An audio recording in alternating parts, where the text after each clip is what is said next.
Welcome to one and all in Query Classes. Myself Nikhil Sharma. Today we are discussing a very important topic of 12th Physics, that is TIR, Total Internal Reflection and Critical Angle.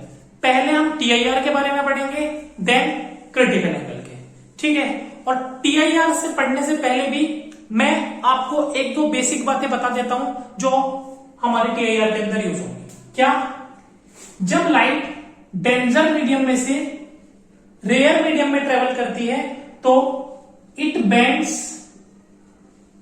Away from normal, वो normal से away bend करेगी। And when light moves from rare medium to denser medium it bends towards the normal. एक तो आपको ये बात पता होनी चाहिए।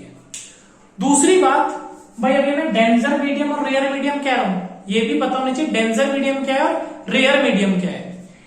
रेयर मीडियम वो मीडियम है जिसका रिफ्रैक्टिव इंडेक्स क्या होता है, ज्यादा है नहीं। रेयर मीडियम वो मीडियम है जिसका रिफ्रैक्टिव इंडेक्स क्या होता है, कम। एंड डेंजर मीडियम वो मीडियम है जिसका रिफ्रैक्टिव इंडेक्स ज्यादा होगा। Refractive index denoted by symbol new. Okay, अब ज्यादा कम से क्या मतलब है, मतलब जो प्रॉपर बात है कि रेयर मीडियम और डेंजर मीडियम क्या है, वो ये है कि रेयर मीडियम वो होगा जिसमें लाइट इजिली ट्रेवल कर जाएगी, डेंजर मीडियम जिसमें लाइट इजिली ट्रेवल ना कर पाए as compare to rare medium. Okay, ये बेसिक सी चीज है जो हमें पता होनी चाहिए टीआईआर को पढ़ने से पहले। चलो अब बात करते हैं हम टीआईआर की कि टीआईआर में क्या है। मतलब टीआईआर, देखो टीआईआर को समझते हैं डायग्राम से। ये जो मेरा नीचे वाला मीडियम है ये डेंजर मीडियम लिया है मैंने, और ऊपर वाला मीडियम रेयर मीडियम। मैंने माना जो नीचे वाला मीडियम है इसका रिफ्रैक्टिव इंडेक्स μ2 है और ऊपर वाले का रिफ्रैक्टिव इंडेक्स μ1। ठीक है, अब मैं क्या कर रहा हूं, लाइट को ट्रेवल करा रहा हूं from denser medium to rare medium. ठीक है भाई, ये मैंने लाइट इंसिडेंट कराई कहां से, डेंजर मीडियम से रेयर मीडियम। ये हमारी नॉर्मल है।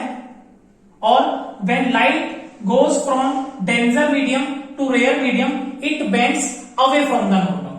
कैसे बनाओगे, देखो लाइट को ऐसे जाना था, एक्चुअल में लाइट ऐसे जाती, but now it bends away from the normal.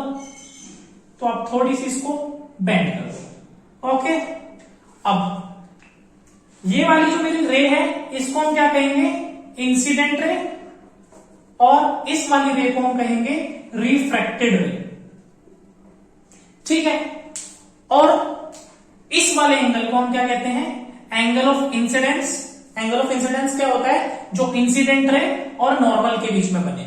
और इस वाले एंगल को हम क्या कहेंगे, एंगल ऑफ रिफ्रैक्शन, जो रिफ्रैक्टेड रे और नॉर्मल के बीच में बनेगा।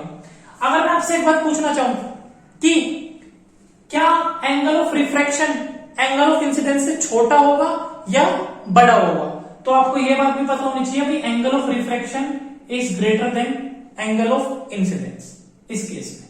ठीक है, क्योंकि लाइट को ऐसे जाना था, अगर सेम पाथ को फॉलो करती तो आई आर के ही बराबर होता, but now it bends away from the normal, तो ये एंगल इंक्रीज हो गया। ये मेरा केस फर्स्ट था, आप इसको केस फर्स्ट मान सकते हो। नाउ मैं क्या करूंगा, जिस एंगल से लाइट को पहले इंसिडेंट करा रहा था, सपोज मैं पहले लाइट को इंसिडेंट करा रहा था भाई 20 डिग्री से, अब मैं एंगल ऑफ इंसिडेंस को क्या करता रहूंगा, बढ़ाता रहूंगा। ठीक, तो अब मैंने क्या करा, एंगल ऑफ इंसिडेंस को और बढ़ाया, तो और बढ़ाने से क्या हुआ, मेरी लाइट और रिफ्रैक्ट करेगी। ठीक है, चलो मैं वो दूसरे वाला केस नहीं बना रहा हूं, मतलब आप ये मान सकते हो कि 20 डिग्री है, इसके बाद मैंने 30 डिग्री एंगल ऑफ इंसिडेंस लिया तो लाइट और बेंड कर जाएगी। ठीक, अब मैं ले रहा हूं एक ऐसा एंगल लिया मैंने जिस पे मेरी लाइट जो है वो रिफ्रैक्ट करी, किस एंगल से, 90 डिग्री से। मैंने एक कंडीशन ऐसी आएगी जब आप एंगल ऑफ इंसिडेंस को इंक्रीज करते रहोगे तो लाइट क्या करेगी, रिफ्रैक्ट करेगी 90 डिग्री से, और इसी एंगल ऑफ इंसिडेंस को हम क्या बोलते हैं, क्रिटिकल एंगल। वो एंगल ऑफ इंसिडेंस जिसपे एंगल ऑफ रिफ्रैक्शन 90 डिग्री होगा उसको हम क्या कहेंगे, क्रिटिकल एंगल। ठीक है, क्रिटिकल एंगल को आप आईसी से भी डिनोट कर सकते हो और कैपिटल सी से भी, कोई दिक्कत की बात नहीं है।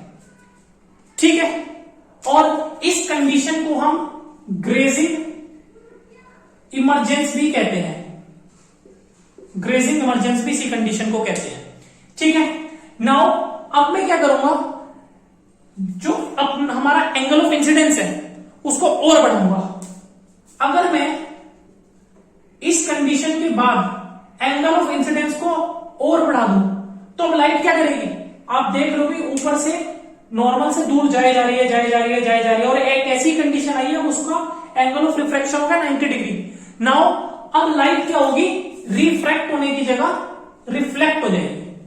जिस मीडियम में मैंने इंसिडेंट रे डाली है उसी मीडियम में लाइट वापस आ गई।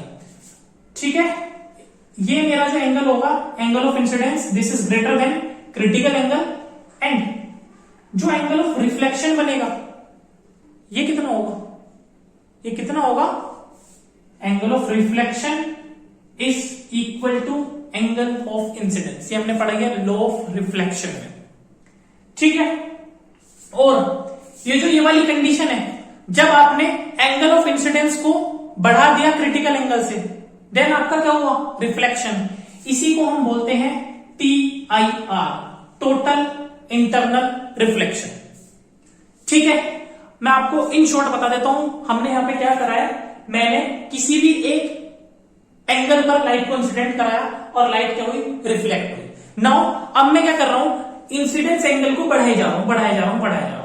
एक ऐसी कंडीशन आई जिस पर एंगल ऑफ रिफ्रैक्शन कितना हो गया, 90 डिग्री। उस कंडीशन को हम ग्रेजिंग इमरजेंस बोलते हैं, और जिस टाइम पर आपको एंगल ऑफ रिफ्रैक्शन 90 डिग्री मिले उस इंसिडेंस एंगल को हम क्रिटिकल एंगल बोलते हैं। अभी क्रिटिकल एंगल के बारे में मैं आपको थोड़ी सी बातें और बताऊंगा। ठीक है, अब after critical angle if you increase the angle of incidence then light refract होने की जगह क्या हो जाएगी, reflect, and this condition is known as TIR, total internal reflection. इस कंडीशन में क्या होता है, मेरी जो लाइट है वो 100% रिफ्लेक्ट होती है। इस बात को बहुत ध्यान से याद रखना, इसका नाम टोटल इंटरनल रिफ्लेक्शन इसी वजह से पड़ा है कि लाइट 100% रिफ्लेक्ट होती है, वरना किसी भी फिनोमेना में जहां रिफ्लेक्शन हो रहा है, हमारे मिरर्स वगैरह में लाइट 100% रिफ्लेक्ट नहीं होती। ठीक है, मैं भी आपको इसका यूज भी बताऊंगा कि इसकी इस वजह से कि 100% लाइट को रिफ्लेक्ट करता है, ये कहां पे यूज होता है। ठीक है, ये था हमारा TIR। TIR की डेफिनेशन आपको लिखनी होगी तो आप सिंपल लिखोगे, TIR क्या है, when the angle of incidence is greater then angle of, कौन से एंगल से, क्रिटिकल एंगल से, देन लाइट क्या कर जाएगी मेरी, रिफ्लेक्ट। ठीक है, प्रॉपर डेफिनेशन लिखनी होगी तो आप ये लिखोगे कि when light goes from denser medium to rare medium and the value of angle of incidence is greater than critical angle, then the light reflects back in the same medium. Okay, ये है हमारा total internal reflection.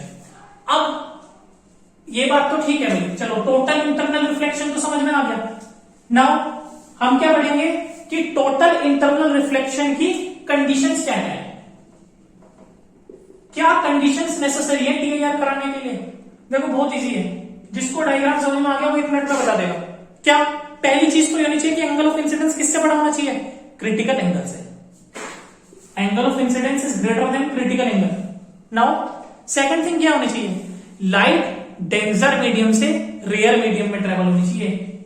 Light denser medium से rare medium में travel होनी चाहिए, तभी आपको TIR का फिनोमेना दिखेगा। बात क्लियर है, ठीक है। देखो TIR की कुछ एप्लीकेशंस भी हैं। एप्लीकेशन क्या, आप पढ़ोगे 12th क्लास में, मिराज, ऑप्टिकल फाइबर। फिलहाल मैं इन एप्लीकेशंस की ज्यादा बात नहीं करूंगा, ठीक है। ऑप्टिकल फाइबर क्या है? वैसे ऑप्टिकल फाइबर जैसे कि आपके घर पे ये ब्रॉडबैंड कनेक्शंस वगैरह होंगे, जियो एयरटेल आपने लगवा रखे होंगे, वाईफाई वगैरह, तो उसमें जो वायर यूज होता है that is optical fibre. Optical fibre use होता है उस वायर में। क्यों? ऑप्टिकल फाइबर का काम क्या है? ऑप्टिकल फाइबर का काम है हमारे जो नेट की स्पीड आ रही है या फिर जो सिग्नल्स होते हैं उनकी जो स्पीड है उसको बहुत फास्ट ट्रेवल करता है, मतलब ये सिग्नल्स को, ठीक है। ओके, ये हमारे बाल से भी पतला होता है वैसे, ठीक है, और ये टीआईआर के फिनोमेना पे बेस्ड है। अब जो मैं आपको, ये तो ऑप्टिकल फाइबर और मिराज तो ठीक है, पर क्या और कहीं भी टीआईआर वगैरह यूज होता है? देखो, मैंने आपको एक बात बताई कि टीआईआर में 100% लाइट क्या होती है? रिफ्लेक्ट होती है। अगर मैं अपने मिरर्स की बात करूं ना, जैसे कि प्लेन मिरर वगैरह, उसमें 95 to 97% लाइट रिफ्लेक्ट मान लेता हूं। जो 2-3% लाइट बच रही है वो क्या हो रही है? वो मिरर एब्जॉर्ब कर लेगा। तो टीआईआर में 100% लाइट रिफ्लेक्ट होती है। इसी वजह से हम कैमरा वगैरह में किसको यूज कर सकते हैं प्लेन मिरर की जगह? टीआईआर का फिनोमेना को, ठीक है। दूसरा, जिससे मतलब इमेज वगैरह क्या आएगी और ब्राइट आएगी। दूसरी चीज, दूरबीन का नाम सुना है आपने? बाइनोकुलर्स, जो दूरबीन होती है उसमें भी टीआईआर का फिनोमेना यूज होता है, ठीक है। दूरबीन से आप क्या करते हो भाई? अबे सबको पता होगा यार, दूर की चीजों को देखते हैं, जूम वगैरह कर सकते हैं अच्छे से। ये हमारे बाइनोकुलर्स में भी इस्तेमाल होता है टीआईआर का फिनोमेना। और एक और चीज, पेरिस्कोप। शायद पेरिस्कोप के बारे में काफी बच्चों को पता नहीं होगा, मैं थोड़ा सा आपको इसका बताता हूं कि पेरिस्कोप दिखने में कैसा सा होता है। कुछ इस तरीके का होता है पेरिस्कोप। वैसे इसको जो पेरिस्कोप को यूज करा जाता है वो सबमरीन्स में करा जाता है, या इसको डिफेंस पर्पस के लिए भी बहुत यूज करा जाता है। मतलब हमारे आर्मी वाले लोग इसको इस्तेमाल करते हैं। कैसे भाई? आर्मी वाला क्या करेगा भाई? धरती के नीचे गड्ढा खोद दिया, ठीक है, गड्ढा खोद दिया, और ये जो ये वाला पोर्शन है ये किसमें चला गया? गड्ढे में। और आर्मी वाला पर्सन ऐसे लेट जाएगा और यहां से क्या करेगा? इस पेरिस्कोप के अंदर झांकेगा। अब क्या होगा? यहां पर हमारे क्या लगे होते हैं? इसमें मिरर्स लगे होते हैं। आप इन मिरर्स को रिमूव कर सकते हो प्रिज्म से। ये 45 एंगल्स पर हमारे मिरर्स लगे होते हैं। अगर आप क्वालिटी और अच्छी चाहते हो तो आप मिरर्स की जगह प्रिज्म ले सकते हो, ठीक है। अब होगा क्या? यहां से हमारा जो फौजी भाई बैठा है वो क्या करेगा? इसमें झांकेगा। जैसे ही वो इसमें झांकेगा तो किसकी हेल्प से? मिरर वगैरह की हेल्प से आप क्या कर सकते हो?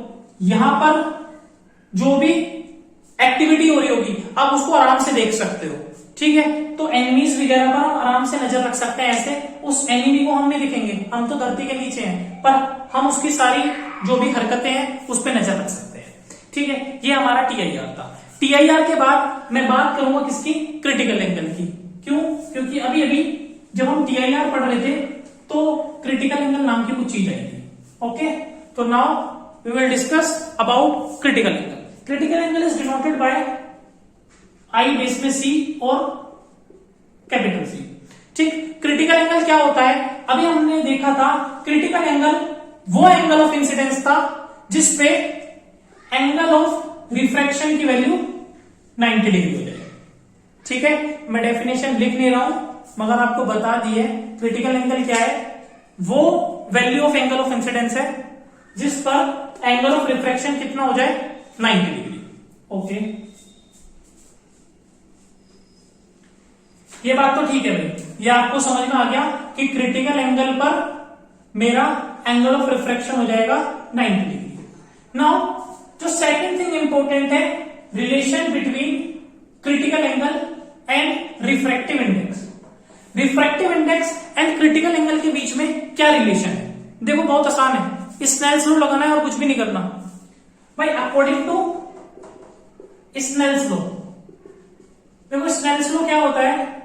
अच्छा, इसको स्नेल्स लॉ वगैरह को मैंने देखा है, काफी सारे बच्चे ऐसे रट के रखते हैं, आप मत रटना ऐसे, वो डायरेक्ट याद रखते हैं sine I upon sine R is equals to mu two upon mu one वगैरह करके। आप ऐसे बिल्कुल भी याद मत रखना, ठीक है? जैसे मैं बता रहा हूं ऐसे याद रखना, बिल्कुल भी कभी भी गलत नहीं होगा। कैसे? आपको क्या करना है, रिफ्रैक्टिव इंडेक्स लिखना है उस वाले मीडियम का जिसमें से लाइट पास हो रही होगी। मतलब फिर से बताता हूं क्या कहना चाह रहा हूं। आपको रिफ्रैक्टिव इंडेक्स लिखना है और उसके साथ वो वाला एंगल लिखना है जहां से लाइट पास हो रही है, इंसिडेंट रे या रिफ्लेक्टेड रे जोन से भी। मतलब भाई लाइट डेंसर से रेयर में जा रही है, डेंसर से रेयर में जा रही है, मतलब angle of incidence denser medium में है और angle of reflection rare medium में है। डेंसर मीडियम का रिफ्रैक्टिव इंडेक्स हमने μ2 माना और रेयर मीडियम का μ1 माना। आप क्या करोगे, लाइट जिस मीडियम से जा रही है उसका रिफ्रैक्टिव इंडेक्स और उसके साथ उसका angle of incidence in denser medium is equals to light जिस मीडियम में गई μ1 रेयर मीडियम में गई और उसके साथ उसका एंगल। ओके, नाउ साइन आई और ये मेरा μ2 μ1, जब मेरा एंगल ऑफ इंसिडेंस किसके बराबर हो जाए, क्रिटिकल एंगल के, देन एंगल ऑफ रिफ्रैक्शन कितना होता है 90 degree and sine 90 is equals to 1। अब इस μ2 को अगर मैं नीचे ले जाऊं तो ये मेरा फॉर्मूला बन गया sine IC is equals to μ1 upon μ2, पर आपको बुक्स में ऐसा नहीं दिखेगा। क्यों? इसीलिए क्योंकि अगर मैं मानूं कि जो मेरा μ1 जो ये रेयर मीडियम है ये क्या है, एयर, तो एयर का रिफ्रैक्टिव इंडेक्स क्या होता है 1, तो इस μ1 की जगह पर मैं क्या रखूंगा, मैं इस μ1 की जगह पर हम क्या रख लेंगे 1। तो यहां से मेरा रिलेशन आ गया किसके बीच में, क्रिटिकल एंगल और रिफ्रैक्टिव इंडेक्स के बीच में। ठीक है, किसी को कोई दिक्कत हो तो कमेंट बॉक्स में कमेंट करके पूछ सकता है। तो what is the relation between critical angle and refractive index, mu is equals to 1 upon sine IC, ये आप डायरेक्ट याद रखना। ठीक, चलो भाई अब एक लास्ट बात चीज की और बात करते हैं कि जो मेरा क्रिटिकल एंगल है वो किन फैक्टर्स पर डिपेंड करेगा, क्रिटिकल एंगल किन फैक्टर्स पे डिपेंड करेगा। चलो भाई ये भी देख लेते हैं। भाई देखो एक फैक्टर तो आपके सामने लिखा है, क्या, refractive index, critical angle is depend on refractive index. Second wavelength, और या आप कलर भी बोल सकते हो। Third one is temperature. ठीक है, अब हम देखते हैं कि कैसे कैसे इस पर डिपेंड कर रहे हैं। देखो सबसे पहले आप रिफ्रैक्टिव इंडेक्स समझो क्योंकि बहुत आसान है। हमें दिख रहा है refractive index and critical angle दोनों कैसे हैं, एक दूसरे के रेसिप्रोकल है, उल्टे हैं। ठीक, मतलब जितना ज्यादा रिफ्रैक्टिव इंडेक्स होगा, जितना ज्यादा रिफ्रैक्टिव इंडेक्स उतना ही कम क्या होगा, क्रिटिकल एंगल। जितना ज्यादा रिफ्रैक्टिव इंडेक्स उतना ही कम मेरा क्रिटिकल एंगल होगा, दोनों एक दूसरे के रेसिप्रोकल है। ओके, इसीलिए जो डायमंड होता है, डायमंड का रिफ्रैक्टिव इंडेक्स सबसे ज्यादा तो उसका क्रिटिकल एंगल क्या होगा, सबसे कम। ओके चलो दूसरी बात करता हूं मैं किसकी, लैम्डा, वेवलेंथ की। और वेवलेंथ को भी आप किससे बता सकते हो, रिफ्रैक्टिव इंडेक्स से। कैसे, इसकी बात करते हैं भाई। देखो आपको कोई ऐसा रिलेशन निकालना है किसके बीच में, रिफ्रैक्टिव इंडेक्स एंड वेवलेंथ के बीच में। मैं सबसे पहले एक बेसिक फॉर्मूला लिखता हूं जो आप रिफ्रैक्टिव इंडेक्स का जानते होंगे, mu is equals to C upon V. C क्या है, velocity of light in vacuum and V is the velocity of light in medium. ठीक, अब मैं इस v की जगह पर एक फॉर्मूला रखूंगा, कौन सा, वो भी आपने पढ़ा होगा, nu is equals to C upon या nu is equals to v upon lambda. Nu क्या है यहां पर, frequency, v velocity of light and lambda हमारी वेवलेंथ। v की वैल्यू में यहां से अगर निकालूंगा तो वो क्या आ जाएगी, nu lambda. Now mu is equals to C upon nu lambda. यहां से एक बात क्लियर हो रही है कि मेरा जो रिफ्रैक्टिव इंडेक्स है वो इनवर्सली प्रोपोर्शनल है किसकी, वेवलेंथ की। चलो अब बात समझते हैं। देखो, अगर मैं रिफ्रैक्टिव इंडेक्स की वैल्यू को बढ़ाता हूं तो वेवलेंथ क्या हो रही है, कम हो रही है। ठीक है भाई, ये किसके बीच का रिलेशन है, रिफ्रैक्टिव इंडेक्स एंड वेवलेंथ के बीच का। और रिफ्रैक्टिव इंडेक्स का एक किससे रिलेशन है, क्रिटिकल एंगल से। वो क्या है, वो भी मैं यहीं पे लिखता हूं, mu is equals to 1/sin IC। ये दोनों की क्या है, इनवर्सली है। Refractive index is inversely proportional to wavelength and also inversely proportional to critical angle. So मैं इसको रब कर रहा हूं, किसी को स्क्रीनशॉट लेना ले सकता है। मैं क्या कह रहा हूं, refractive index inversely proportional lambda के been also inversely proportional to critical angle. तो इन दोनों से मैं क्या कंक्लूजन निकाल सकता हूं कि lambda is directly proportional to critical angle. मतलब जितनी ज्यादा वेवलेंथ होगी उतना ही ज्यादा क्रिटिकल एंगल होगा। अब वेवलेंथ किसकी ज्यादा होती है, किस कलर की वेवलेंथ ज्यादा होती है, रेड कलर की वेवलेंथ सबसे ज्यादा, तो रेड कलर का क्रिटिकल एंगल भी सबसे ज्यादा होगा। वायलेट कलर की वेवलेंथ सबसे कम, तो क्रिटिकल एंगल भी उसका सबसे कम होगा। ठीक है, किसी बच्चे को इतना सा भी डाउट हो ना, कमेंट में करके पूछ लेना। ठीक है, अब मैं लास्ट अपने टेम्परेचर की अगर बात करूं कि टेम्परेचर पर मेरा क्रिटिकल एंगल कैसे डिपेंड करता है, ये भी बहुत आसान है। देखो, अगर आप टेम्परेचर को बढ़ाओगे, भाई अगर मैं टेम्परेचर को बढ़ा दूं तो टेम्परेचर को बढ़ाने से क्या होगा, मेरे मॉलिक्यूल्स क्या होंगे, कोलाइड होने लगेंगे, टकराएंगे, भागने लगेंगे। अब अगर मॉलिक्यूल टकरा के भागने लगेंगे तो क्या होगा, दूर दूर भागने लगेंगे। अगर मॉलिक्यूल्स दूर दूर हो गए, एक टाइम ऐसा था मॉलिक्यूल्स पास पास थे, जब पास पास से थे तो अगर मैं लाइट ट्रेवल करा रहा था ना तो इसलिए ट्रेवल नहीं हो पा रही थी। अब मैंने टेम्परेचर बढ़ा दिया, मॉलिक्यूल्स दूर दूर हो गए, मॉलिक्यूल्स दूर दूर हो गए तो मेरी लाइट इजिली ट्रेवल हो पा रही है। इजिली ट्रेवल होने का मतलब ये है कि टेम्परेचर को बढ़ाने से रिफ्रैक्टिव इंडेक्स क्या हो गया, कम हो गया। भाई लाइट इजिली ट्रेवल हो रही है। और अगर रिफ्रैक्टिव इंडेक्स कम हो गया, so we know that refractive index is inversely proportional to critical angle. Refractive index कम हुआ मतलब क्रिटिकल एंगल बढ़ गया। तो यहां से भी कंक्लूजन निकलता है कि temperature is also directly proportional to critical angle. आप जितने ज्यादा टेम्परेचर बढ़ाओगे क्रिटिकल एंगल बढ़ता रहेगा। ठीक है,